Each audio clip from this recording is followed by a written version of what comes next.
Et bonjour à toutes et à tous et bienvenue dans ce nouveau cours de sorcellerie et aujourd'hui on va faire un peu de magie noire. Mais monsieur, on n'a pas le droit de faire de la magie noire. Oui Jérémy, effectivement tu as raison et tu sais ce que j'ai pas le droit de faire non plus? Non. Ceci.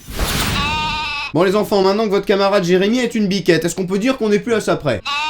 Ah bah vous voyez, même Jérémy est d'accord. C'est bien Jérémy. Donc, comme je le disais, parlons un peu de magie noire. Dans ce nouveau cours, pour être plus précis, on va s'intéresser à l'un des plus grands mages noirs de tous les temps, Tom Elvis Jedusor, plus connu sous le nom de Lord Voldemort. Et tout au long de cette séance, nous allons chercher à répondre à la question suivante: quel est le meilleur Horcrux de Voldemort? Et pour ce faire, nous allons établir un classement qui va du pire Horcrux de Voldemort, selon moi bien évidemment, vers le meilleur Horcrux de Voldemort. Et encore une fois, toujours selon moi. Donc en gros les enfants, ce qui va se passer dans cette séance, c'est que je vais littéralement vous expliquer comment faire un Horcrux. Mais avant de se lancer, voyons d'abord ce qu'est un Horcrux. Un Horcrux, c'est avant tout un puissant artefact empli de magie noire. Et plus précisément, il s'agit d'un objet dans lequel un sorcier a caché un morceau de son âme pour le protéger. Ce qui fait que même lorsque le corps du sorcier en question est détruit, la partie d'âme cachée dans l'objet, elle, continue de vivre. Et le sorcier ne peut donc tout simplement pas mourir. Voilà, donc en gros, ça c'est la base. Et maintenant qu'on a rappelé les bases et avant de se lancer dans notre classement pour savoir lequel des Horcrux de Voldy est le meilleur, il faut quand même qu'on se pose une question bien précise: qu'est-ce qui fait un bon Horcrux? Et pour répondre à cette question, on va pas procéder n'importe comment, on va faire exactement ce qu'on avait fait dans les deux derniers classements qu'on avait réalisés, dans lesquels on avait classé les différents professeurs de Poudlard. Allez les voir si vous les avez pas encore vus, je vous mets les liens dans la description. On va donc utiliser une grille de notation de mon invention qui va nous servir à noter les différents Horcrux de Voldemort. Je vous explique. Les Horcrux de Voldemort seront notés selon 5 critères d'évaluation qui sont, d'après moi, les conditions importantes à réunir pour faire un bon Horcrux. Pour chacun de ces critères, le Horcrux pourra recevoir entre 0 et 4 points, ce qui fait qu'une fois la grille complétée, on aura pour chaque Horcrux une note sur 20. Alors voyons un petit peu quels sont ces 5 critères. Critère numéro 1, le choix de la cachette. Dans ce premier critère, on va surtout chercher à savoir si déjà d'une part le Horcrux est bien caché, si le lieu est difficile à trouver et surtout s'il est difficile de penser à aller chercher un Horcrux là-bas. En gros, si je commence à chercher les Horcrux de Voldemort, est-ce que je vais avoir envie d'aller chercher à cet endroit-là? Est-ce que finalement l'endroit en lui-même est suspect quoi? Critère numéro 2, le système de défense. Donc là typiquement on va chercher surtout à savoir si les systèmes de protection mis en place pour protéger le Horcrux, et ce avant même qu'on puisse mettre la main dessus, sont efficaces et dissuasifs. Critère numéro 3, le choix de l'objet. Donc là, est-ce que l'objet en lui-même est un choix pertinent? Est-ce que c'est discret? Est-ce que c'est facile à cacher? Est-ce que c'est facile à transporter? Et est-ce que l'objet possède un atout particulier qui fait qu'il serait intéressant d'en faire un Horcrux? Critère numéro 4, le choix des porteurs. Donc là, à qui le Horcrux a-t-il été confié? Est-ce que le ou les sorciers qui sont en charge de le protéger sont fiables et compétents? Est-ce qu'ils sont peu nombreux? Et est-ce qu'ils seront capables de défendre correctement le Horcrux? Et enfin, critère numéro 5, la riposte du Horcrux. Donc là, quand on a mis la main sur le Horcrux, est-ce que ce dernier se défend ou pas? Si oui, comment est-ce qu'il se défend? Et surtout, est-ce que c'est une défense efficace? Voilà, maintenant vous savez tout sur la manière dont je vais noter les Horcrux de Voldemort. Pour moi, ces critères, c'est vraiment la quintessence de ce qui fait qu'un Horcrux va être bien ou pas. En gros, si vous avez 20 sur 20 à cette grille, pour moi, vous avez un Horcrux qui est vraiment excellent. Après, ça reste ma grille à moi, hein. Peut-être que vous serez pas d'accord avec tous les critères, et dans ce cas-là, je vous invite à me donner votre avis dans les commentaires. Et d'ailleurs, j'en profite aussi pour vous signaler que je vous mets la grille de notation vierge dans la description de la vidéo en téléchargement. Comme ça, si jamais vous aussi vous voulez vous amuser à noter les Horcrux de Voldemort avec cette grille, et bah vous pouvez le faire. Et d'ailleurs, je vous invite également à me donner votre propre classement des Horcrux de Voldemort dans la description, histoire de voir si on est à peu près raccord. Allez, enfin, avant de commencer, dernier petit détail, mais il faut absolument que je vous le dise, mais si jamais vous voulez connaître le détail de ma notation, je vous mets également toutes mes grilles complétées dans la description. Si jamais vous voulez jeter un petit coup d'œil et me dire si vous êtes d'accord ou pas d'accord avec ce que j'ai fait. Ah oui, et aussi sachez qu'on ne parlera bien évidemment pas de Harry, puisque Harry est un Horcrux involontairement créé par Voldemort, donc du coup je pense qu'on peut pas dire que ça compte vraiment. Voilà, bah écoutez les amis, je pense que je vous ai tout dit, ne perdons pas une minute de plus et découvrons ensemble quel est le Horcrux de Voldemort qui a reçu la plus mauvaise note. C'est parti, numéro 6.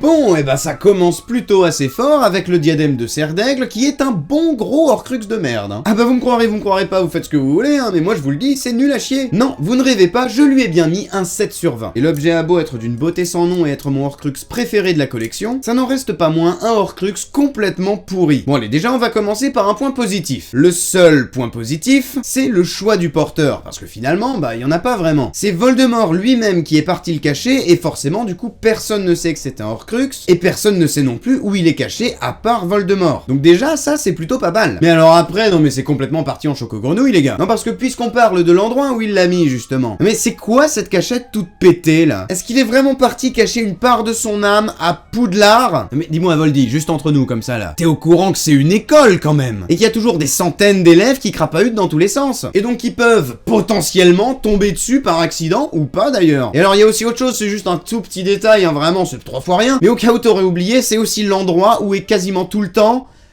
Albus Dumbledore, qui est, juste pour te le rappeler, le seul sorcier suffisamment puissant pour te foutre les boules. Et toi, tu t'es dit, allez, vas-y, je vais cacher un Horcrux dans son école. Mais c'est hyper dangereux. Parce que Dumbledore, il est quand même au courant à peu près de ce qui se passe dans son école, il peut se balader un peu dans tous les sens. Et s'il tombe sur ton Horcrux, qu'est-ce qui va se passer à ton avis? Ah bah il va lui faire danser la samba à ton morceau d'âme, je suis désolé mais c'est comme ça. Bon alors après, c'est sûr, je suis mauvaise langue parce que t'es quand même allé le cacher dans la salle sur demande en pensant que tu étais le seul élève qui était capable de l'ouvrir, donc bon...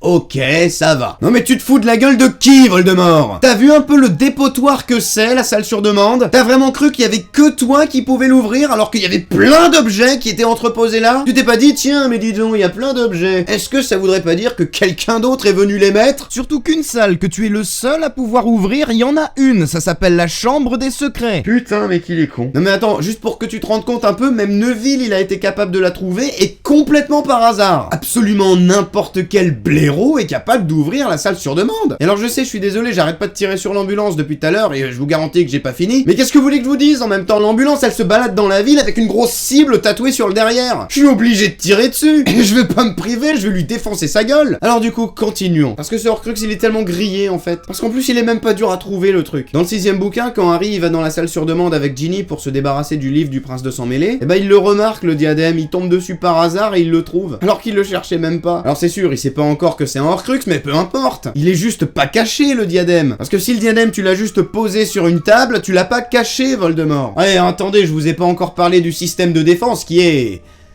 effrayant. Ah bah accrochez-vous, hein, on peut difficilement faire pire, hein, y en a pas. Et comptez pas sur lui non plus pour se défendre lui-même, hein. Parce qu'une fois que vous l'avez trouvé, vous pouvez le ramasser, le détruire et c'est fini. Le truc ne va même pas se défendre. Pas la moindre petite malédiction, pas le moindre tout petit enchantement pour le défendre, rien. Que dalle. Ce qui fait que quand t'as compris que c'était un Horcrux et que tu l'as trouvé, bon bah tu te penches, tu le ramasses et tu plantes ton crochet du basilic dedans.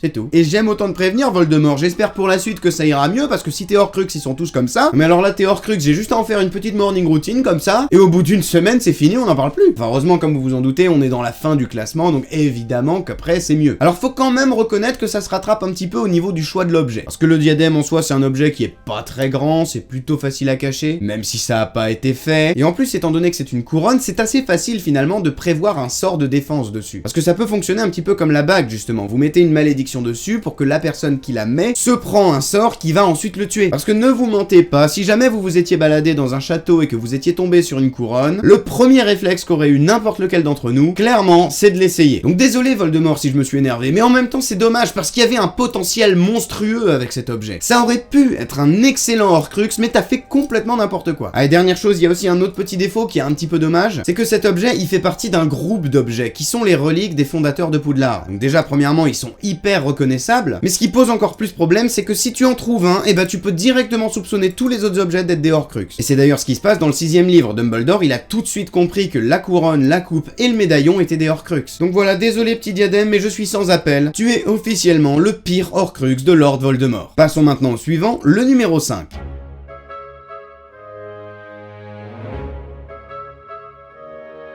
Nagini, Nagini, Nagini. Pour beaucoup de classements que j'ai trouvés sur internet, c'était Nagini le pire Horcrux de Voldemort. Mais moi je suis pas tout à fait d'accord parce que je trouve qu'elle est quand même un tout petit peu mieux que le diadème. Même si vous en faites pas, vous vous en doutez bien puisque vous avez vu la note, ça reste quand même très loin d'être foufou. Déjà, encore une fois, le choix du porteur est excellent. Comme pour le diadème, on peut pas vraiment rêver mieux puisque seul Voldemort est au courant que Nagini est un Horcrux. Et en plus de ça, il se charge personnellement de veiller sur elle. Et comme le dit le dicton, on n'est jamais mieux servi que par soi-même. Sauf que cette qualité se trouve être aussi un énorme défaut. Parce que le problème avec le fait que Voldemort surveille personnellement son Horcrux, bah déjà c'est que finalement il est pas vraiment caché pour commencer. Pour le coup, Nagini, on en est au point où si tu trouves Voldemort, tu trouves le Horcrux. Mais en plus de ça, ça pose aussi un énorme problème concernant la protection du Horcrux. Parce que l'inconvénient ici, c'est que celui qui protège Nagini, c'est Voldemort lui-même. Or, Voldemort, il est pas 100% du temps concentré à protéger Nagini. Donc déjà, ça veut dire que Nagini n'a pas de système de défense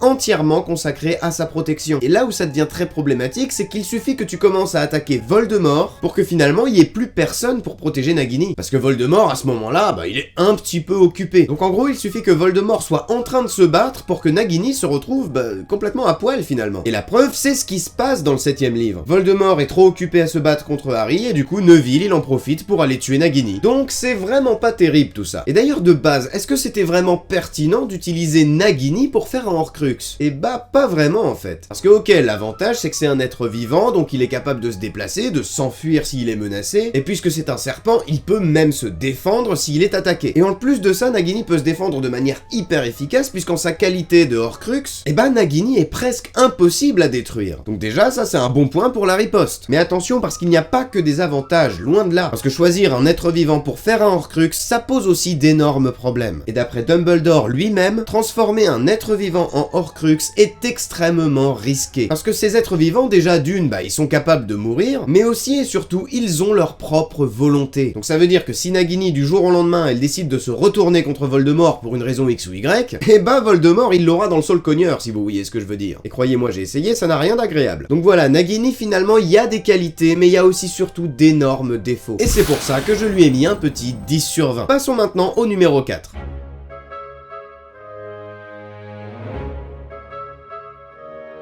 En 4ème position, nous retrouvons le premier Horcrux créé par Voldemort, le journal intime de Tom Jedusor. Et là, pour le coup, on commence à avoir des qualités vraiment super intéressantes. À commencer par le choix de l'objet, qui est vraiment un excellent choix. Parce que finalement, un journal intime noir, c'est un objet tellement banal qu'on peut facilement passer à côté sans même le remarquer. Et encore moins de se douter un seul instant qu'il s'agit d'un objet magique. Mais en revanche, c'est un objet qui est extrêmement reconnaissable par la personne qui en est le propriétaire. Et ça, c'est vraiment très intéressant.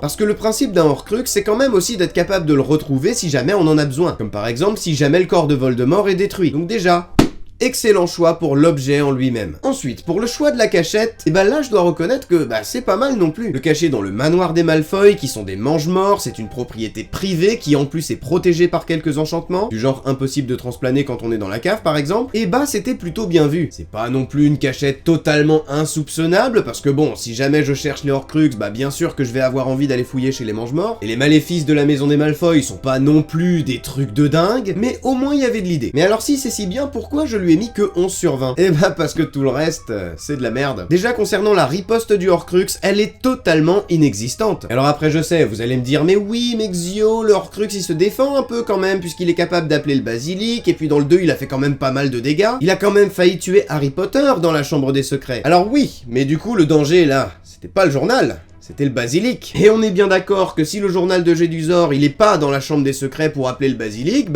le journal de Jedusor, tu t'en sers pour allumer le barbecue et tu te fais griller des merguez dessus, hein. Bah tenez la preuve, regardez ce qui se passe dans le 2 dès que le basilic est mort. Tu as peut-être tué le basilic, Harry Potter, mais tu ne peux rien contre moi, car je suis Tom Jedusor, je suis beaucoup trop puissant. En plus d'être parfaitement beau gosse, tu ne parviendras jamais à me vaincre, vois-tu. En tout cas, pas tant que tu ignores ce qu'est réellement ce journal. Et wow, d'ailleurs, qu'est-ce que tu fais avec mon journal, là? Alors, comme ça, je peux rien contre toi, Lord Voldemort? Non, Harry, s'il te plaît, déconne pas, c'est fragile, ce truc. C'est qui le patron, maintenant, hein? Harry, tu veux bien éloigner le crochet du basilic de mon journal, parce qu'il est quand même vachement près, là. Dis que tu t'appelles Schling. Quoi? Non, mais il en est pas question.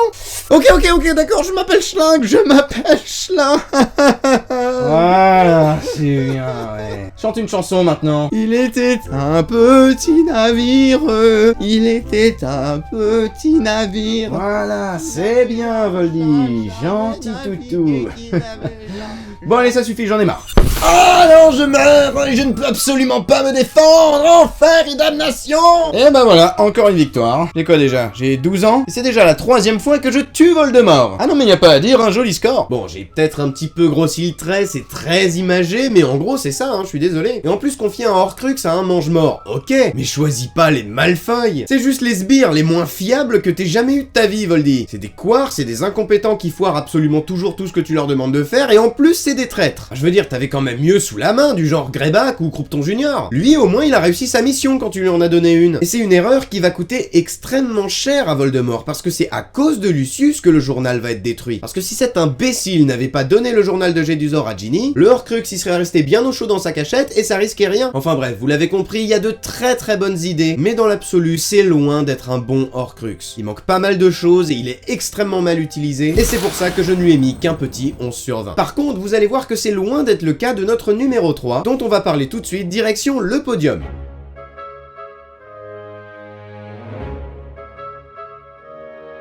Ah, enfin, là on commence à causer. Alors je sais, il y a un sacré fossé entre le Horcrux précédent et celui-ci. Mais là, pour le coup, on commence à avoir un vrai bon Horcrux. Déjà, premièrement, la coupe de Poufsouffle est extrêmement bien cachée. La planquer dans le coffre-fort de Bellatrix, au fin fond des entrailles de la banque Gringotts, que seule elle ou un gobelin a le pouvoir d'ouvrir, c'est pas mal du tout, et ça offre à l'objet un système de défense rudement efficace contre les intrus. Déjà parce que Gringotts est l'un des endroits les mieux protégés du monde de la magie britannique, mais en plus de ça, Voldemort est quand même allé le planquer au plus profond de la banque, dans une zone totalement inatteignable si tu n'as pas l'aide d'un gobelin. Il y a une fontaine qui enlève tous les enchantements, il y a un détecteur d'intrus qui vous fait tomber dans le vide, et si vous arrivez à passer tout ça, il y a un putain de dragon. Et qui plus est, un pense de fer ukrainien qui sont les plus gros dragons du monde. Ah bah ça en découragerait plus d'un, hein, on est d'accord. Et quand bien même t'arriverais à passer tout ça, le Horcrux, quand t'essayes de t'en emparer, il se défend, puisqu'il est enchanté par un sortilège qui fait qu'il va se multiplier à l'infini, tout en causant d'épouvantables brûlures à quiconque essaye de le toucher. Donc voyons un petit peu sur notre grille. Système de défense, check. Riposte du Horcrux,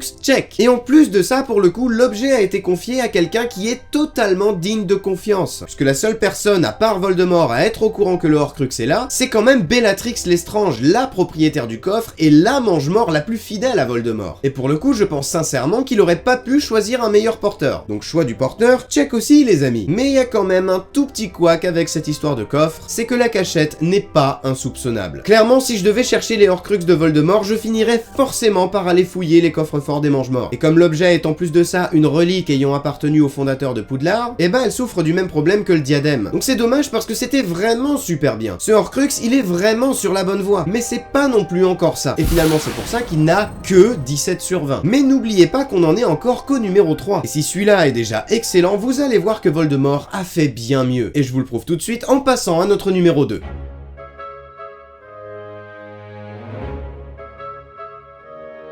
Nous voici arrivés au numéro 2 de notre classement, la bague des Gaunt. Et encore une fois, désormais, on a vraiment du très très lourd. Déjà, premièrement, l'objet est extrêmement bien choisi. Utiliser la bague du grand-père, pour le coup, c'était vraiment une super idée. C'est tout petit, donc c'est facile à cacher et à transporter, et c'est un objet qui est à la fois totalement unique et complètement anodin. C'est une petite bague de rien du tout, qu'est-ce que ça pourrait être de bien méchant après tout? Et cet objet, Voldemort est lui-même allé le cacher dans la maison de sa famille. Et personne d'autre n'est au courant qu'elle se trouve ici, ce qui est, encore une fois, un excellent avantage. Et en plus de ça, dans le 6e livre, Voldemort nous confirme lui-même que la bague était bel et bien protégée par un système de défense. Et il évoque tout un tas d'enchantements qui étaient là pour protéger la bague. Mais ce n'est pas tout, puisque la bague est également capable de se défendre toute seule, avec un pouvoir si puissant que Dumbledore lui-même a failli y rester. Parce que ne vous méprenez pas, sans l'intervention de Rogue pour soigner un petit peu la main de Dumbledore, Dumbledore il serait mort à cause du maléfice depuis bien plus longtemps. Donc je sais pas pour vous, mais moi personnellement, quand la riposte d'un Horcrux est suffisamment dangereuse pour mettre en péril le sorcier le plus puissant du monde, eh ben j'ai quand même bien envie de lui mettre tous les points, hein. Mais, parce que bien évidemment qu'il y a un mais, la bague elle a pas 20, elle a 18. Donc forcément il y a quand même quelque chose qui va pas. La bague perd 2 points sur le choix de la cachette. Parce que comme souvent Voldemort, le problème c'est qu'il cache ses Horcrux dans des endroits qui sont hyper faciles à repérer. Parce que ce sont toujours des endroits qui sont importants pour lui. Et bien évidemment la maison de sa famille, eh ben c'est loin d'être une cachette insoupçonnable. Surtout que bon, Dumbledore il dit clairement qu'il est tombé sur la bague bague en fouillant la maison. Donc c'est que ça devait pas être si bien caché que ça non plus. Donc oui, la bague est un excellent Horcrux. Elle a plein de qualités qui font qu'elle est géniale, mais par contre elle a aussi quelques petits défauts qui font qu'elle n'arrive pas à surpasser le numéro 1 de notre classement, que je vais vous révéler tout de suite, même si je pense que vous avez compris duquel il s'agit, puisqu'il en reste plus qu'un, mais je vais vous le dire quand même. Le meilleur Horcrux de Lord Voldemort, celui qui a obtenu la première place et la meilleure note, est et restera sans conteste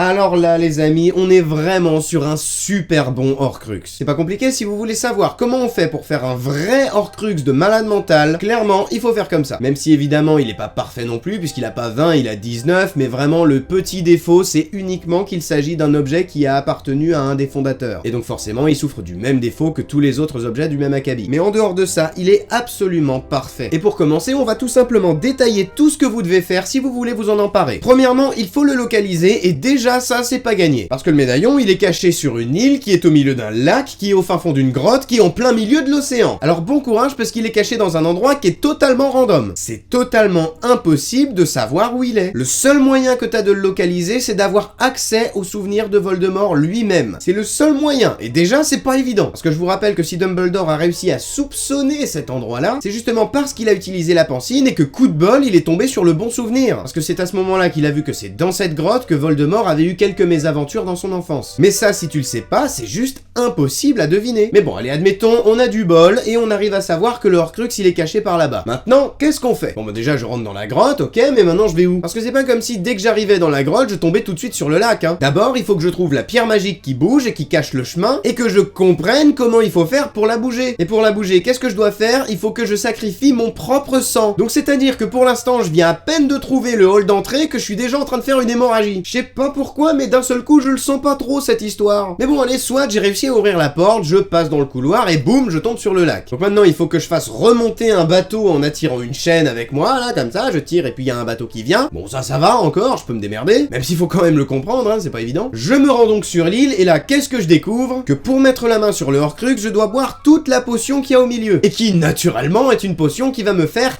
revivre les pires moments de ma vie. Et en plus, c'est pas rien, il y en a genre 3 ou 4 litres. Eh bah putain, moi qui arrive déjà pas à boire un verre d'eau sans m'étouffer, qu'est-ce que tu veux que j'aille boire? Un saladier de potions qui fait mal? Ah, moi je tombe là-dessus direct, j'abandonne, hein, je te le dis tout de suite. Hein. Je m'en vais, je trouverai une autre solution, genre j'essayerai de Voldemort, tant pis, il restera vivant, et puis j'essayerai de le calmer, je le mettrai au yoga ou à la méditation, j'en sais rien, je trouverai autre chose. Mais je fais pas ça, c'est horrible. Enfin bon, allez, je prends sur moi, je bois la potion jusqu'à la dernière goutte, je déguste littéralement ma race, mais c'est bon, c'est fait. J'ai le Horcrux, et maintenant, qu'est-ce qui se passe? Je me fais attaquer par une horde de centaines de zombies. Ouais, génial, il est vraiment pas chiant du tout celui-là, dis donc. Ah là là, je suis content d'être venu, hein. Comment je vais faire, putain, je vais crever. Mais bon, allez, c'est pas grave, je suis Dumbledore, donc je fais une petite tornade de feu, je suis super balèze et je défonce tout le monde. Je peux maintenant rentrer chez moi et essayer de le détruire. Je me mets donc en route, et sur le chemin, je remarque que le médaillon a la capacité d'altérer mon humeur. Le tout juste pour créer le bordel au sein de mon groupe et de me décourager d'avoir envie de le casser. Et je découvre alors un tout nouveau sentiment, la dépression. Ah, j'ai de la chance d'être un chasseur de Horcrux. Et si jamais j'arrive à surmonter tout ce bordel, si jamais j'arrive à surmonter le fait que ce Horcrux altère mon humeur, quand je vais l'ouvrir et essayer de le détruire, le con, il va se défendre. Mais c'est un véritable enfer de se le faire, celui-là. Bref, vous avez compris, ce Horcrux, il est génial. C'est ça que vous devez faire si vous voulez un Horcrux